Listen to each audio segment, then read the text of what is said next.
to talk a little about those themes and how the City Bridge Trust has been affected by the last 18 months.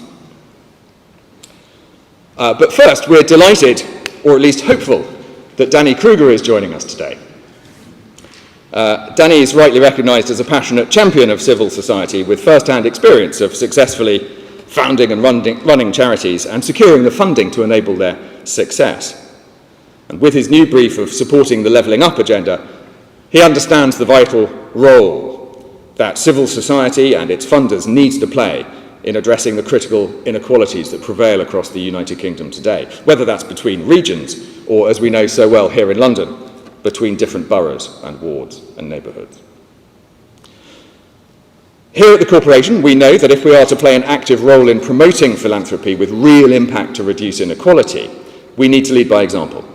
And we give away around £55 million a year in time, assets, money and skills, not least through the City Bridge Trust.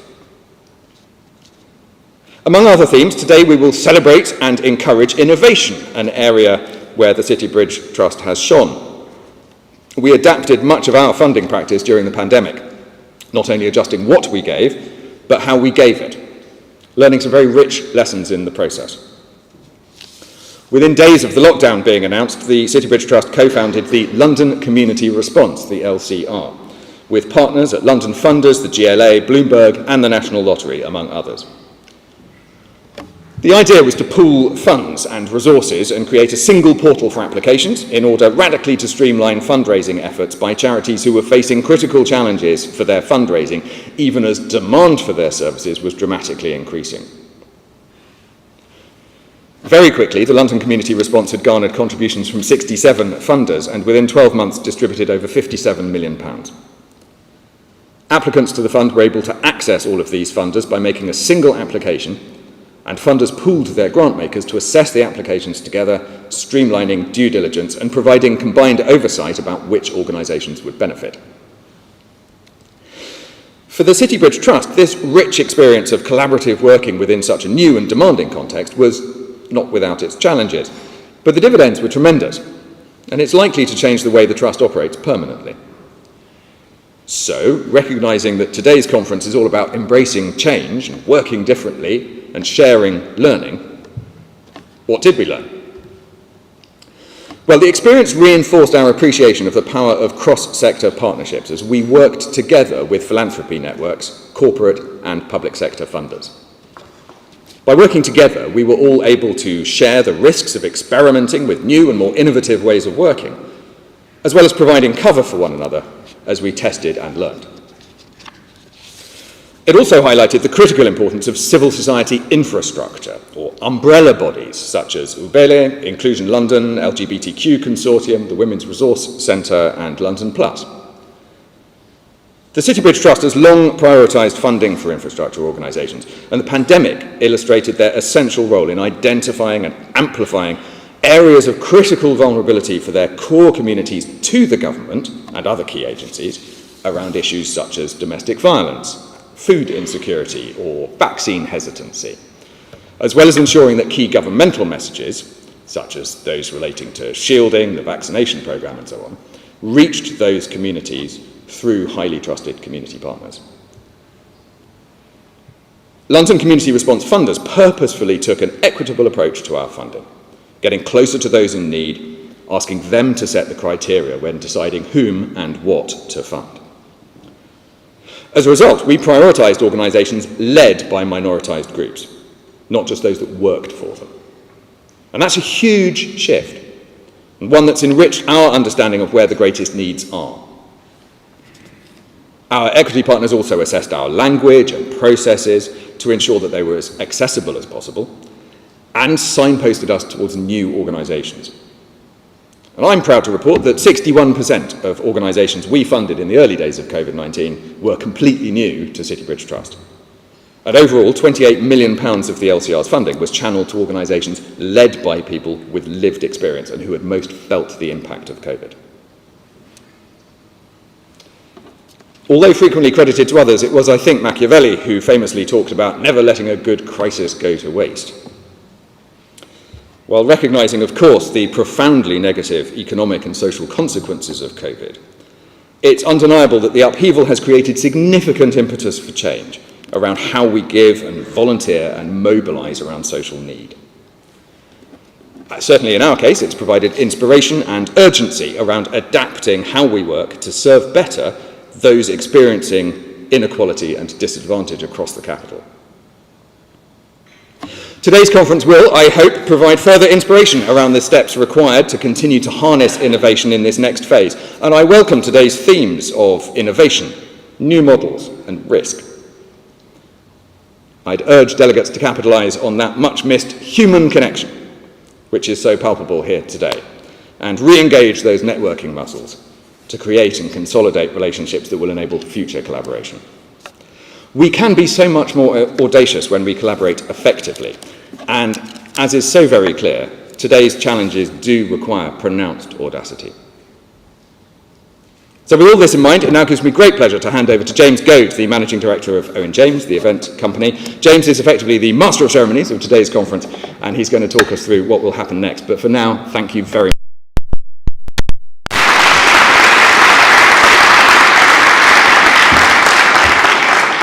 Wonderful. Thank you very much, Giles, and particularly for allowing us to use this fabulous venue this morning. So welcome, all of you, to the second Beacon Philanthropy Forum, whether you're here in person or joining us virtually online.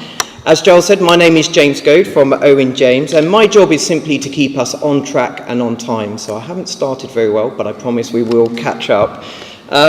So we have some fabulous speakers here today who are going to inspire us around why philanthropy and social investment are so important, how we can do it effectively, and what is it going to take for us to collaborate and make a success of it. Now, I know we're sandwiched between yesterday's budget and a small event next week in Glasgow, but if we're all honest, today is what it's all about. This week sees us celebrate some rather obscure days like Cranky Co-workers Day, so I think you can all count yourself lucky that you're not in the office today.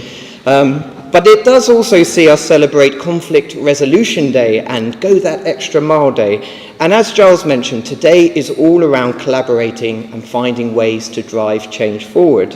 Now, it's crazy to think that it was 3 years ago that we were all here together for the launch of Beacon Collaborative. And a big thank you to our sponsors, our partners, and for all of you for making today happen. And despite having endured another pandemic and a few ripples along the way, they are making fantastic progress in their mission to support a cultural change in giving among the wealthy in the UK. And of course, their drive towards that target of adding at least £2 billion a year more in high net worth giving. Now, you're going to hear plenty of that throughout the day, but we do have a fantastic representation of key influencers from the industry, from government, and of course from philanthropists in the room. And our objective today is simple. How can we collaborate to find ways in which we can enable high net worths to give more and better? But if you thought today was just an opportunity to sit and soak, I'm afraid I've got some bad news for you. You will already have been allocated your table numbers for this morning, for the round tables later, and we'll be asking you to shuffle to a new table this afternoon, so hopefully it'll give you a chance to meet some new faces. We have some fabulous facilitators on hand to make sure our conversations are kept on track and see if we can eke out some tangible actions to take forward. Chatham House rules does apply, so please do speak openly, and whilst we do document the findings afterwards, we promise not to put any names against them. Now, for all of you Twitterati out there, our hashtag is on the bottom of the slides behind me, but please do just remember to adhere to the Chatham House rules. So if you do post anything, just make sure it's not against a specific name. Now, everything you need today in terms of who you're meeting, where you should be, and the presentations and so on is all on the event app, which fingers crossed you have downloaded. Don't panic if not, we can provide paper copies. And if at any point you do get lost and forget which table you should be on, it should be on the back of your badges. And for those of you here with us in person today at the Guildhall, we obviously want you all to feel safe and respect everyone's boundaries when it comes to meeting and greeting. So we've adopted a colour code system on your badges to help you navigate this minefield. So quite simply, if you see a red star or dot, that means keep your distance.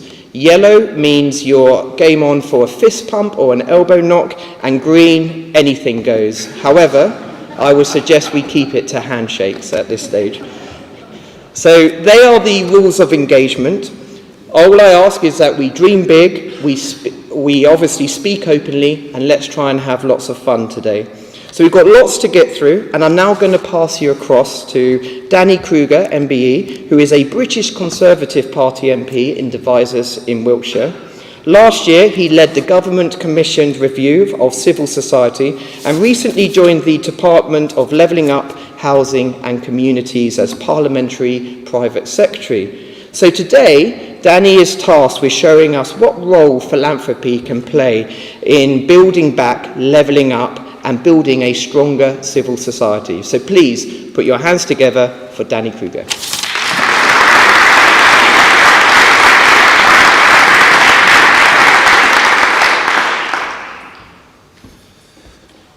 Okay, thank you very much, James, and very good to be with you, many friends and familiar faces. I'm very privileged to be introduced as a or I think I'm masquerading as government representative with you today. I'm really not that. I hope stress. I'm a ministerial aide in the department that Michael Gove now leads. So I support the ministers in Parliament rather than being on the government payroll, sadly. So please take this as just my own musings rather than anything on behalf of government. But I hope I'm not going to stray off script too much. So it's tremendous to be here. I've been here in this room many times and never looked up. It's just the most glorious place. Anyway, I do encourage that when you get bored of listening. Let me just start with a sort of, in a sense, update on yesterday's announcements in case you haven't got into detail yet of the budget. There's I think, some very good news for our sector. And I should stress, before I was elected MP, I'd spent 12 years running charities and working in civil society, so I still think myself as I've spent more time in criteria and the distribution mechanisms, how much communities will be in charge of distribution and whether the objects of the fund support the sort of social infrastructure, the gathering places that build social capital rather than just the more traditional large-scale economic infrastructure investments. Or kind of old-fashioned services. I think there's a real opportunity with this new fund to support a new model. We also heard £560 million announced for youth services, which is very good news. That could fund 300 youth clubs, apparently. I'm not sure if that's what it will be used for, but the fact that there's that money going towards youth is vital. We also had the first round of the Levelling Up Fund bids, again, which can and should, and I'm pleased with the announcements that were made, support what Rishi Sunak called the infrastructure of everyday life. So again, those institutions that enable people to gather and to act collaboratively in local places. We made a commitment in the manifesto for a community ownership fund, which is what it sounds like, assets being owned by community groups, £150 million announced for that yesterday, and then 850 million for culture in places, so libraries, museums, and local cultural institutions. So all of that, I feel, is very encouraging. But my real sort of impression of the budget, and sitting there listening to Rishi's speech, is what matters more, really, that we all know this, what matters much more than the quantum of money is how it's spent, what the philosophy behind it is, and how it's to be distributed. And I think the philosophy of this government that was made apparent yesterday is that we are prepared to spend public money on two things. One, on recovery from COVID, major investment, obviously all the way through it, but also now for the recovery and further investment for the NHS was announced. We're also prepared to spend on investment for levelling up, for addressing our regional inequalities, and I'm going to come to that in a moment. But also to spend within our income. And Rishi reaffirmed the golden rule that borrowing should be only used for long-term investment, that revenue spending should be financed from government income, from taxation. So we always have to retain that sort of fiscal responsibility, and I was pleased to hear that reaffirmed. And then crucially, and this is my big takeaway from the speech, he was so clever, you could take anything you wanted, everyone can be encouraged. Big spenders, Thatcherites, or in my case, communitarians, because what he said was that government doesn't have all the answers. He has confidence in the power of people, entrepreneurs to create wealth and to develop the innovations that we need, and communities to take responsibility for themselves and their neighbours. And I'll read a sentence or two that he said in his speech, which really stood out for me. He said, "There is a reason we talk about the importance of family, community and personal responsibility. Not because these are an alternative to the market or the state, it's because they are more important than the market or the state."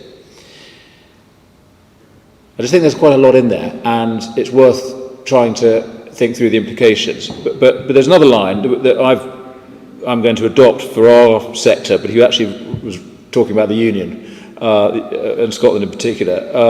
But I still think the sentence is interesting. He was talking about all the money that was being distributed under the Barnett formula to the devolved administrations. And then he said, "But money is secondary. We are bound together by more than transactional benefits." So there is the communitarian Rishi Sunak to go alongside the big spending and the tax cutting Rishi Sunak's. And I was very encouraged, and I should quickly mention, I have set up in Parliament with a colleague of mine from Yorkshire called Miriam Cates MP, a new unit which we're calling the New Social Covenant Unit, dedicated to the proposition that what we all need and benefit from are the institutions and the associations that give us safety and happiness and freedom. And those are the family, the community and the nation itself. And we believe in this concept of the covenant, which is about an enduring set of relationships and obligations that we have to each other over time, through the generations, and across all the boundaries in our country.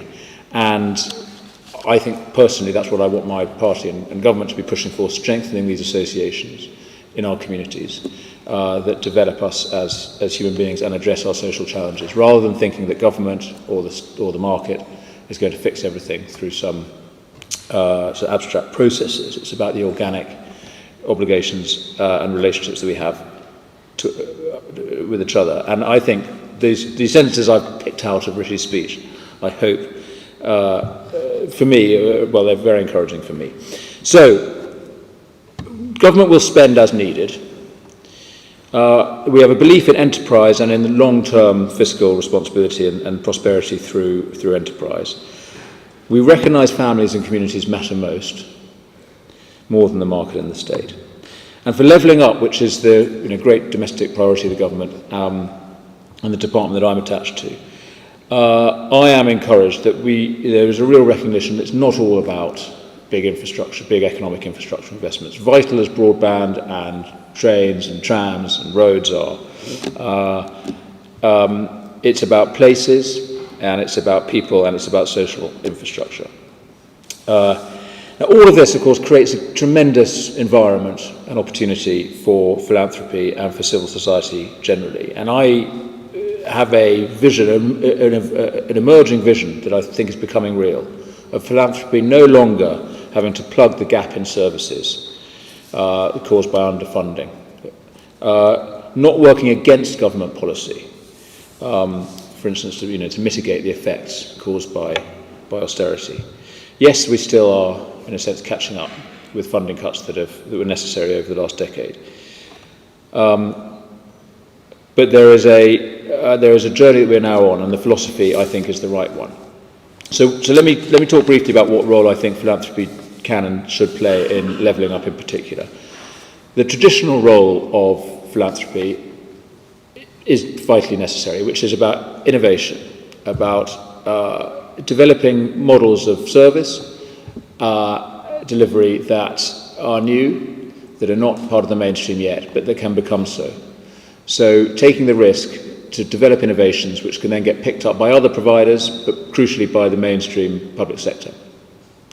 So in a sense, that is I think as the primary, the most essential, the most useful, the most well-established function that philanthropy plays. But we also know that things can stale in our sector, but also, and crucially, when things become public sector business as usual. They can lose the spirit of innovation and the spirit of responsiveness to the need that they had when they were starting out with these entrepreneurial philanthropists behind them. So I think there is also an ongoing role for philanthropy. I don't like the idea of thinking philanthropy just about starting things up and then letting the state take them over. There is an ongoing role for philanthropy in supporting services, and I'm not talking about replacing public sector money, as I hope I've demonstrated, and I hope Rishi's demonstrated. There is a real commitment to funding services appropriately. But there is a role for philanthropists, not just in the money, crucially, but in the leadership that they can provide and in the spirit of innovation that they bring to public sector leadership, for an ongoing role in the management of local services of all sorts. And I think particularly the great obvious example of that is academy schools, where we've seen philanthropists over 20 years now play an absolutely transformative role in the quality of education and the spreading of opportunity among young people because of the commitment that they made to starting and backing schools. And I think I think that is one of the great stories of this century, is the role that philanthropists played, first under Tony Blair, then under David Cameron, in developing the schools revolution that we've seen. And the real value of philanthropy and of civil society generally is, of course, not just in the entrepreneurial leadership, but in the frontline work and in the relationships that civil society, backed by philanthropy, can develop with people that the state and the market struggle to engage with. And just two very brief examples of that, where philanthropy and civil society supports what we think of as statutory work. I mentioned schools, but the other one, and here I'll blow my own trumpet, is the West London Zone for Children and Young People that I founded and has been brilliantly successful since I stopped running it about 5 years ago. Louisa Mitchell, who's the CEO, really actually, I do claim all the credit for the idea, and she deserves all the credit for delivering, because it's been an absolutely brilliant thing under her leadership. And what it does, and I won't go on about it, but it basically identifies children at risk of struggling later on, so early intervention, preventative work, and then plugs the gaps in their needs. So from local civil society, brings in the support that they need from the local charity sector, and is funded by that through a combination of statutory and philanthropic finance, working with schools and with councils. And only civil society can do that, because the link workers, who are the front line, they don't wear a lanyard saying I'm here from the government. They certainly don't wear anything saying I'm making money for a private company. They're there on behalf of, they're of the community, and they work for the community, and that enables engagement. And then the other example where philanthropy and civil society does work that the market can't do, really inspirational outfit called the Good Things Foundation, which is dedicated to addressing digital exclusion, basically people who are not online, who struggle in the digital world, for whom there are 9 million people in our country. And the Good Things Foundation works through local libraries and with local civil society to reach those people, and again plugs them into the support that's needed, that's available in the public sector and in civil society. So only an organisation like that. The councils couldn't do it, the private sector couldn't do it. Okay, how am I doing for time? Okay, brilliant. 6 minutes, guys, nearly over. Okay, so let's talk about the future model then. And I think there are some tremendous challenges and opportunities, depending how you see them. Entrepreneurial people will see them as opportunities. I mentioned regional inequality. Levelling up is the sort of is the upside of this enormous structural problem we have in our country. We are the most spatially unequal country in the developed world. And it's a long-term challenge. It's not a new one. If you think about what we now probably shouldn't call left-behind areas, but we know what we're talking about. They are the same place, you look on a map, they're the same places that used to be called the distressed areas in the 1930s. We have had 100 years of wrestling unsuccessfully with the challenge of deindustrialization, the places which became wealthy and became populous in a massive hurry, 150, 200 years ago, have been struggling for the last 100 years. Economically, and yet they are so rich in natural assets of people, place, civic spirit, history, heritage, environment, and yet we struggle to make them prosperous. And that is what this government is absolutely committed to, and we have an overwhelming electoral mandate and imperative to do that. Secondly, and obviously directly related to it, is the productivity challenge we have in our country. We have some very successful, highly productive firms, mostly within a stone's throw of this place. And yet, productivity in the places I just mentioned lag very, very badly. And yet the challenge we have with productivity is that the more that we improve productivity, the productivity of individual workers through developing technology, and indeed skills, and the more we automate, as of course we are doing, the more we risk a more divided workforce. We're basically putting people out of work while we increase the productivity of the few, and potentially reducing a sort of long tail of the population to the sort of low skill, low paid, or in fact unemployment. So we have a challenge of productivity, but also of how to surmount it without making our inequality worse. We have a climate crisis, as we're all very familiar with, and the problem there is not just about the planet, but it's how to modernise these places again that I'm talking about, built on coal in many cases, with often unproductive business and low-skilled workforces. And then finally, and in a sense for me, this is the biggest one, and it doesn't get enough attention in my view, which is the pressure on families. We're talking a lot at the moment about the cost of living crisis, but that's in a sense indicative of a deeper challenge about how families work in the modern economy. We have the longest commutes in Europe and the smallest homes on average. So we have the pressure on families caused by our economic model, which has this very unequal balance, with wealth concentrated in a few big cities. Real problems with in-work poverty, health challenges, and at the heart of it all, cause and consequence of every problem that we have is just a chronic epidemic of family breakdown, and which is the great cause of stress and sadness in people's lives. And as a result, we have huge resource demands on pretty much every public service. We always think about the supply of public service, how much money is government putting in or not putting in. And we really should be thinking about the demand. Why is there such a lot of need in our communities? And for all of these challenges, I think there is a simply expressed but very difficult to deliver solution, which is we need a more local and a more social economy, where people don't have to work far from home for not enough money and are unable to fulfill family and community obligations, where we're not trashing the planet by the way we live and work and produce stuff and consume, and where families are properly supported. And the solution here is extremely complicated, but one aspect of it, to my mind, is about, I just keep having the phrase in my mind, all hands on deck.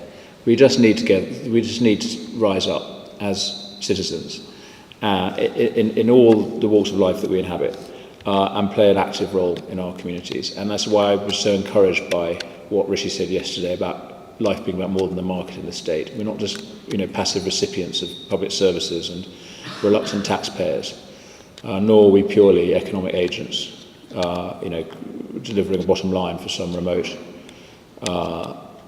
shareholder.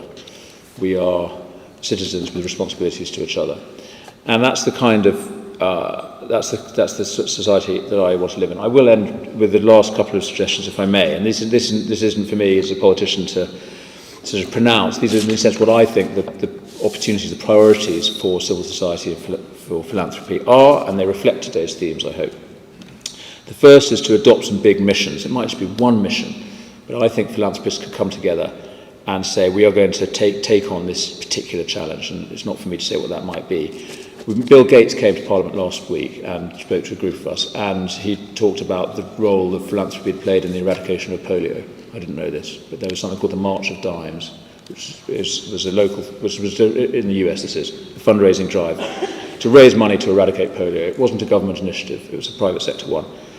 The government's recently announced a faith deal, which is basically committing to work with religious organisations, religious groups, faith groups, to, again, take on some big social challenges and work collaboratively on them. I think the same could be done with philanthropy.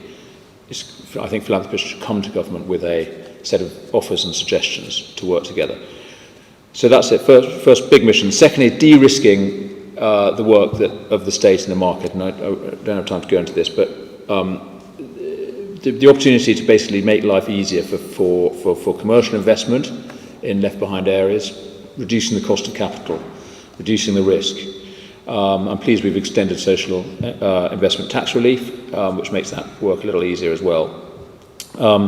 And de-risking the public sector as well, the public, the taxpayer, not just by providing working capital for social enterprise, for payment by results kind of projects, potentially by paying for outcomes as well, which is in fact the model that the West London zone uses.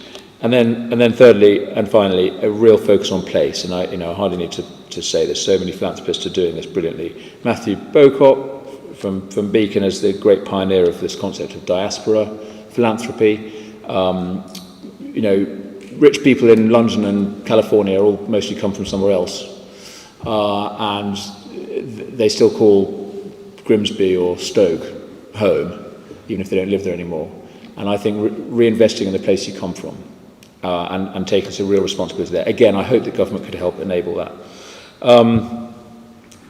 Civic crowdfunding is another great opportunity for philanthropy to boost local small-scale giving, which can become very big-scale. The UK can and should be the global centre of philanthropy. It almost is, but we just don't give quite enough. We are so generous. You are so generous. And yet we lag far behind the US in particular, and the Law Family Commission and Civil Society, which some of you will know about, identified a £45 billion philanthropy deficit. If our wealthy people gave as much as the Americans did, there'd be £45 billion more in civil society. Of course, their tax structure is totally different. So what do we do about that? I think government can help. Just pay tribute quickly as I finished to Diana Barron, who was the civil society minister until the other day. She had a real belief in the power of private money, and she got government money behind the Community Match Challenge, which raised 85 million quid, but match funding half of that. We can't match fund half of 45 billion quid, so that it can't all be done through match funding, but government definitely can play a role in stimulating the new system we need. I will stop there because I've overrun, but anyway, thank you all very much indeed, and all credit to you guys and to the Philanthropy Collective. Thank you.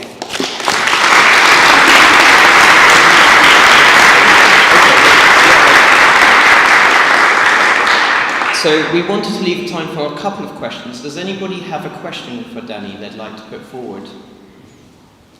Any brave soul willing to put their hand up? Yes. I'm curious how you consulted with the I'll repeat it if you... Yeah. how do you consult with people with lived experience for them to contribute to decision making in the West London? The West London Zone, how do we consult with people who lived experience? Well, yes, it took 3 years before we even started, and that was because we wanted this to be, much as I'd had an idea, inspired by the Harlem Children's Zone, by the way, it wasn't all my idea.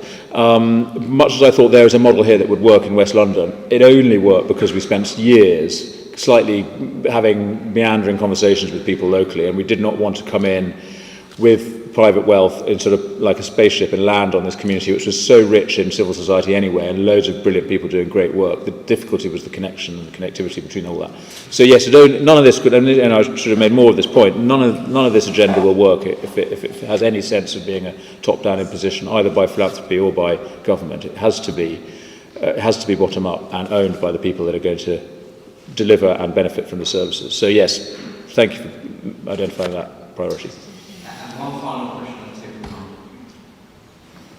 See if this works. Okay, great. Given that we have 9 years to have our missions to meet the Paris Agreement commitment, what do you feel the role of government and philanthropy is in addressing the climate crisis? Yeah, well, I mean, enormous and very exciting. So, I alternate between a sort of catastrophist sense that we are in an emergency that we need to put on the handbrake and a huge sense of optimism about what innovation is already doing to reduce emissions and to develop renewable sources of energy. And we just need to hold both of those principles. And I think philanthropy can help navigate them by supporting the sort of innovations, not just in big tech and science, which we hope that the commercial markets will support, but helping the innovations that will create that kind of local social economy that I described. So, I mean, without romanticising the pandemic, we saw glimpses of a better world in the way that we were living locally, more sustainably, more responsibly during the pandemic. And if we could develop for instance, a local food economy that works for everybody, not just the wealthy, then there's huge opportunities the role of agriculture in climate is pretty significant. So I just use that as an example that's relevant to me in Wiltshire, a rural constituency.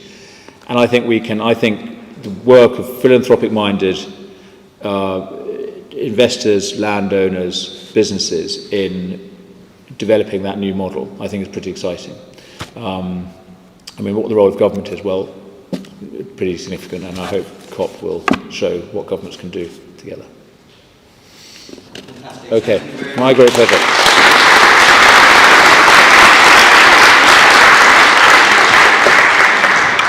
Well, thank you, Danny. Danny cited some great examples there. And for this next session, we have 3 short, sharp challenge talks to get your juices flowing.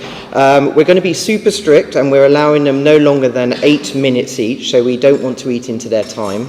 So to kick us off, Paul Callaghan, who is chair of the Music, Arts and Culture Trust in Sunderland, is going to show us why giving away money isn't always that easy. He's then going to pass across to Leonie Taylor, who is co-founder of Resource Justice.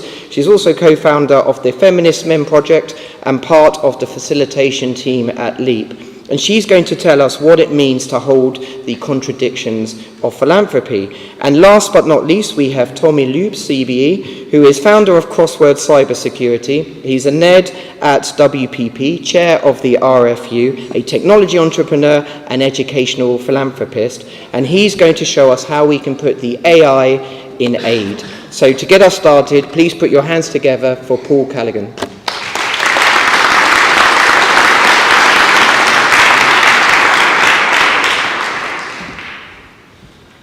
Good morning, everyone. It's a real pleasure to be here this morning. Thank you to Matthew and to the Beacon for inviting me. I was just thinking what a magnificent building it is. The last time I was here was in 1997 for a dinner for Alan Greenspan, the retiring chair of the Fed in America. And it was a wonderful event that night, and I think today is going to be an equally wonderful event. I've only got 8 minutes. I thought I only had 4 when I was coming down on the train this morning. So I haven't got a lot of jokes in there. You don't know what you're missing. But anyway, let's get started. Some time ago, I realized that I had much more money than I needed. In my 30s and 40s, I went from being relatively poor to being relatively rich. And I'd always been happy, and I was happy when I was relatively poor, and I'm happy when I'm relatively rich. And the money didn't really make that much difference to me. It sat there in assets, accumulated wealth, growing, but really not doing very much. And so I sort of said to myself, as I got to the age of 50, what can I do to do something different? It sounds a bit sanctimonious. I'm not trying to be that. But I realized I'd worked very hard, and now I had some time to try and put something back. And I thought I'd like to live in a more equal society. Danny's highlighted the immense inequality in this country. The richest place in Northern Europe is here in London. 7 of the other 10 poorest places are in the United Kingdom. So for the last 20 years or so, I've tried to put my money where my mouth is and make this place a little bit better. And I've worked to develop what I think are the 3 cornerstones of a decent society. A strong economy the muscle of our society, a decent education system for all, the brains, and a vibrant and full cultural environment, the soul of our society. And as you can most probably tell from my accent, I'm from the northeast, one of those left behind areas that Danny mentioned. I'm not a Geordie, actually, I'm a Mackem. I'm from Sunderland, and very proud of that. But when I look at the city where I was born, we have more than 35% of our children living in poverty. In the ward in which I was born, it's nearly 60% of our children living in poverty. And this is not just a regional problem. I could take you a mile or two down the road here to Tower Hamlets, and they have exactly the same levels of childhood poverty as we have in the north and in the regions. This is a very unequal society. If you were born where I was born, you'll have a life expectancy of about 8 or 9 years less than somebody born in the affluent south. And you'll certainly won't have the same life chances that somebody born here will have. It feels to me at sometimes that this society's lost its moral compass, that we don't understand what society really is. Society is actually about looking after those who can't look after themselves. And therefore, that's what I tried to do. So, how can we make things better? Well, Danny's just given us a précis of yesterday's budget. I would have liked the Chancellor to make taxation significantly more progressive. Significantly more progressive. Nobody in here, nobody sitting here couldn't afford to pay more tax. Believe me. I've lived in low tax regimes and I've lived in high tax regimes. And I've always thought that those high tax regimes that I've lived in, where they spend on social services and education and health, feel better about themselves than those places where they don't. But if we can't have a genuinely progressive tax system, then what can I do? So I thought I'd just give the money away. Just give it away. I don't need it. Let's just give it away. But in seeking to do that and seeing others seeking to do the same thing, I realise it's not that easy. You'd think it was dead easy to give money away, wouldn't you? But if you're giving it away for a purpose, you're giving it away to do something significant, if you're trying to make societal change, if you're trying to change a place rather than simply to support an organisation, then it is significantly more difficult. What you don't have is a real understanding of what your money could and should do, and you don't know which charitable organisation that will achieve this best. So I did what I've always done. I started my own charity. I spent my working life starting businesses, from an idea to a multinational, so why not start my own charity? And I got together with some like-minded people in 2013, and we set up the Music, Arts and Culture Trust, an organisation based in my hometown in Sunderland, which was there with 3 objectives. One was to stimulate cultural activity, and in so doing, change people's lives. Research shows that those kids who are involved in arts and culture to the age of 7 have a 3 times greater chance of going to higher education than those who don't. So get kids involved, get old people involved, get the community involved, stimulate, work, try and make it happen. The second thing was to try and change the way that we funded it. What we didn't get, Sunderland didn't get any money. We got 300,000. We've got a population of 280,000 people, and we were getting 300,000 a year. Compare that to what you'd get in London boroughs. So we had to change the way that we organised ourselves, and made ourselves understand where the money was and go after it.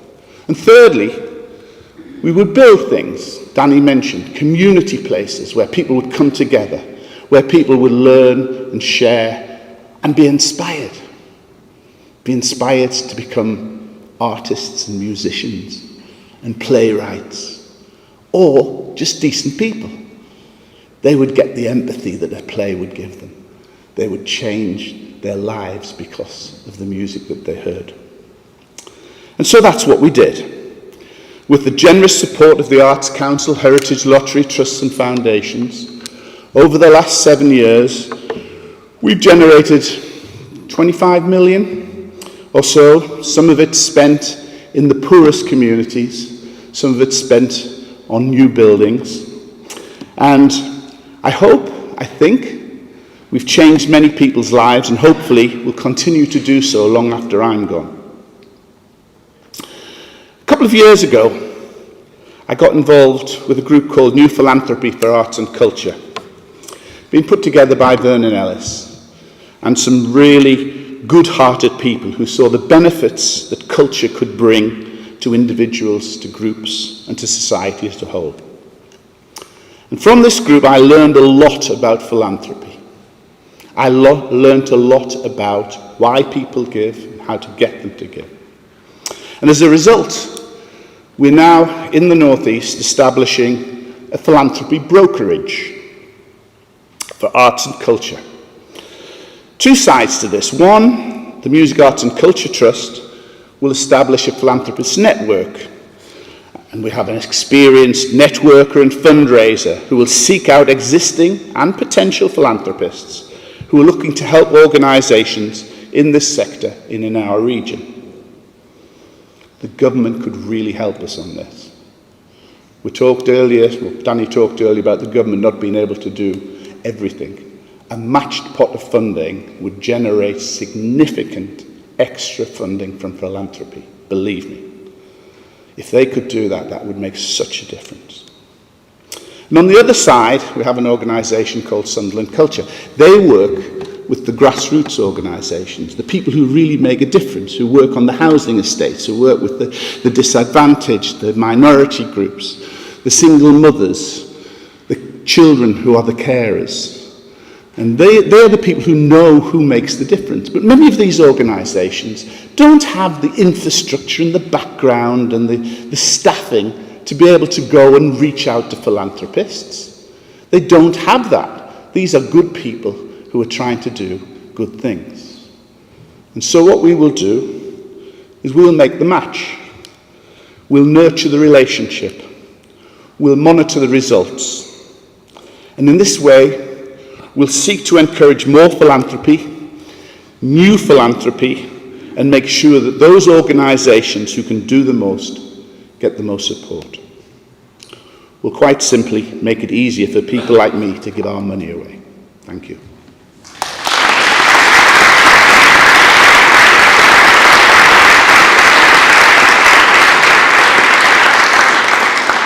Thank you very much. So I think Leonie is on her way up, so we'll allow Leonie to take the stage.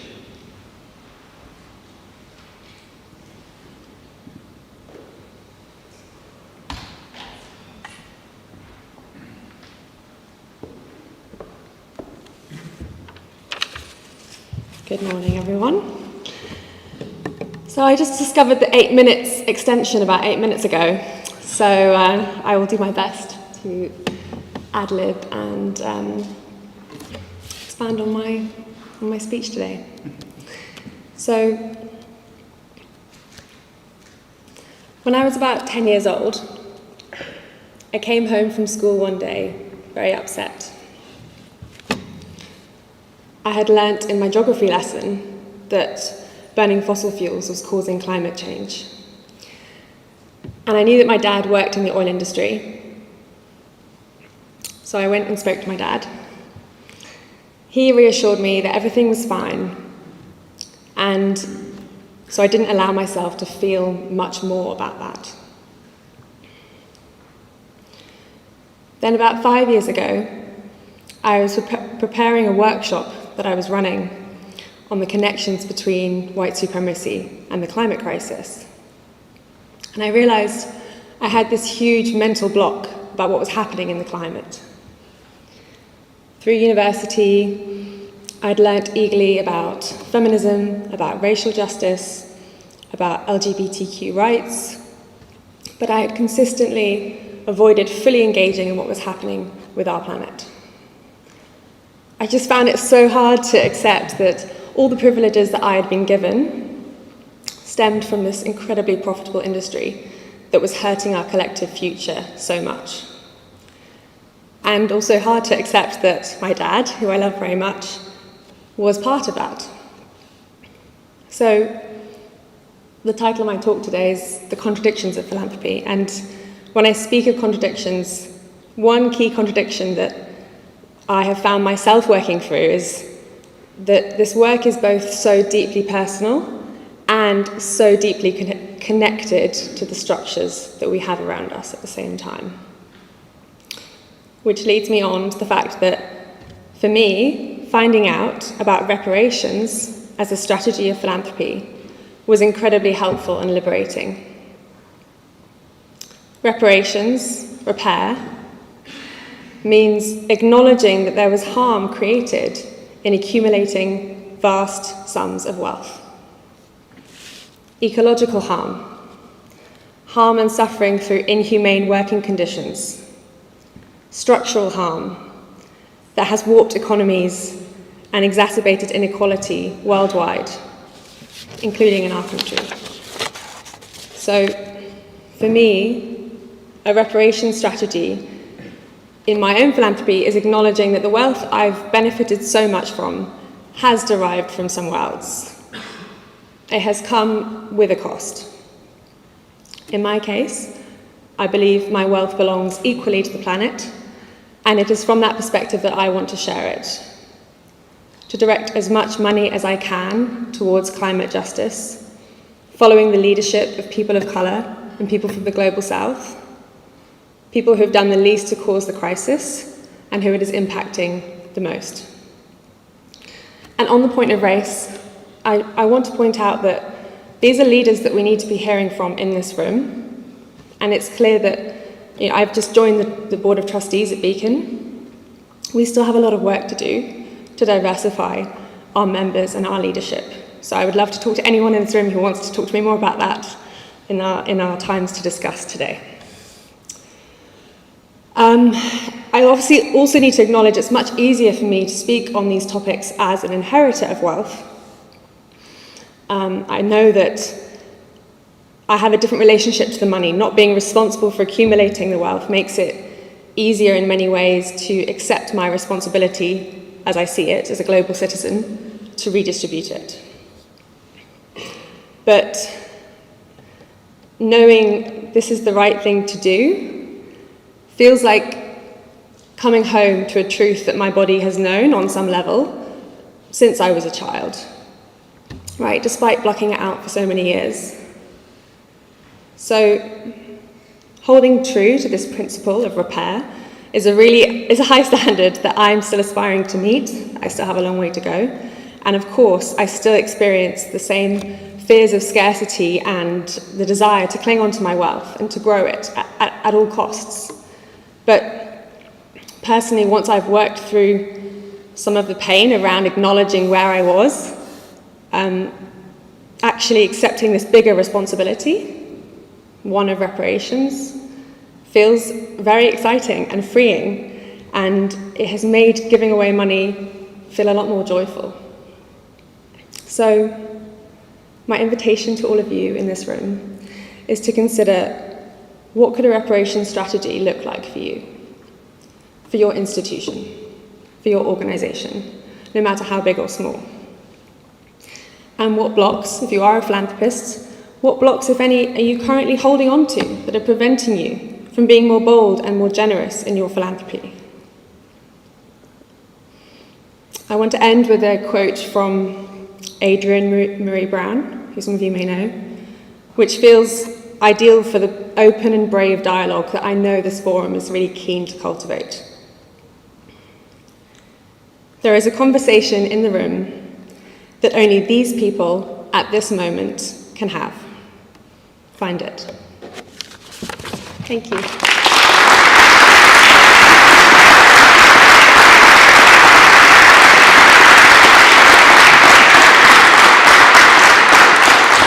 Thank you, Leonie. So can I now invite Tom Ilube to come up and show us how we can put AI back in aid?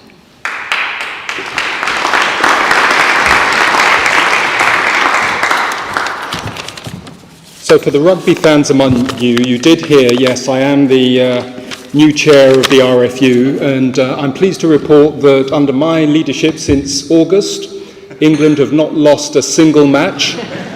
Now the pedants will say England hasn't played a single match, but I say banish this negativity.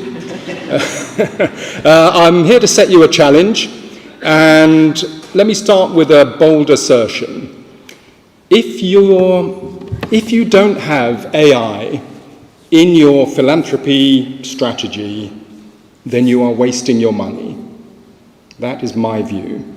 And the reason for that is this, because AI in all its forms will change every aspect of society, every aspect of business, every aspect of life over the next 10 to 20 years. And if you say you're trying to do something sustainable that will last for the next 10 to 20 years, and you haven't considered explicitly the impact of AI on the area you're focused on, then your money is just going down the drain.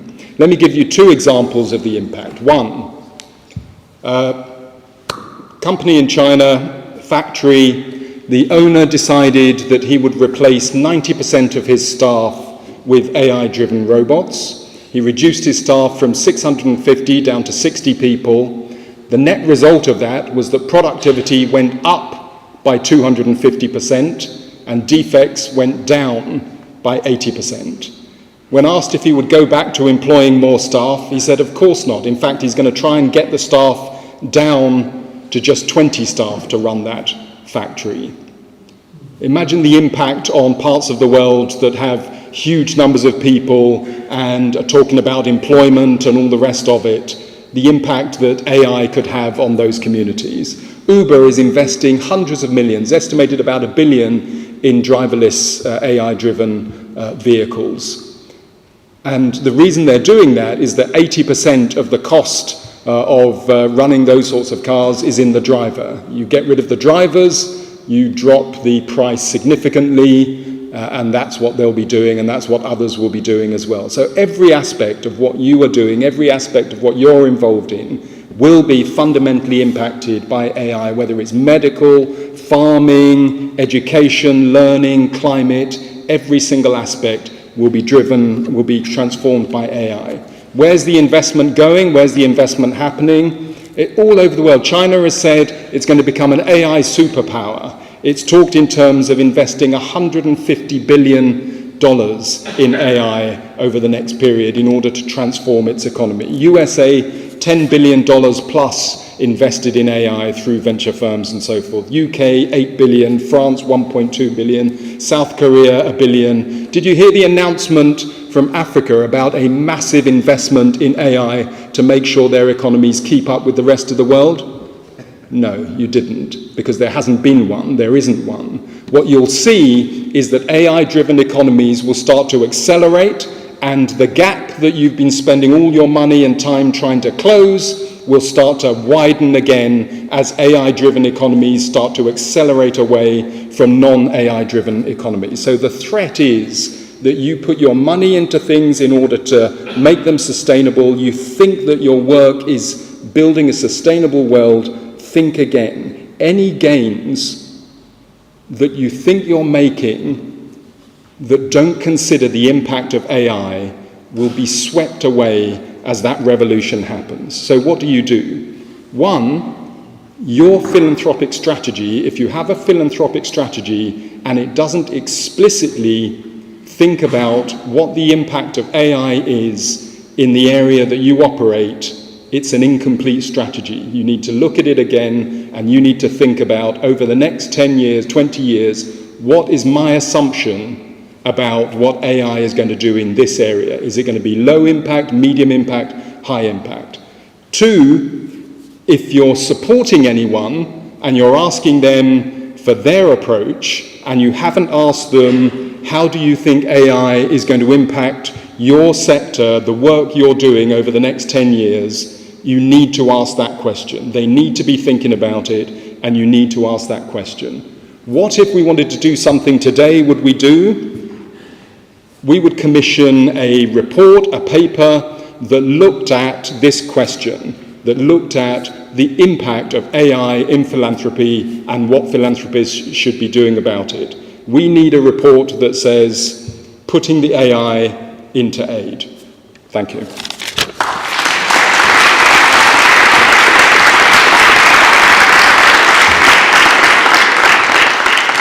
Thank you very much, Paul, Leonie and Tom. I hope that's sown lots of seeds of inspiration around the room for some juicy discussions later. So now is the time when you can stretch your legs, re-caffeine up. So we've got 20 minutes. If I ask you all to head, grab some refreshment, then if you can come back to your allocated tables, that's when the hard work really starts and we break into the first round table. Thank you.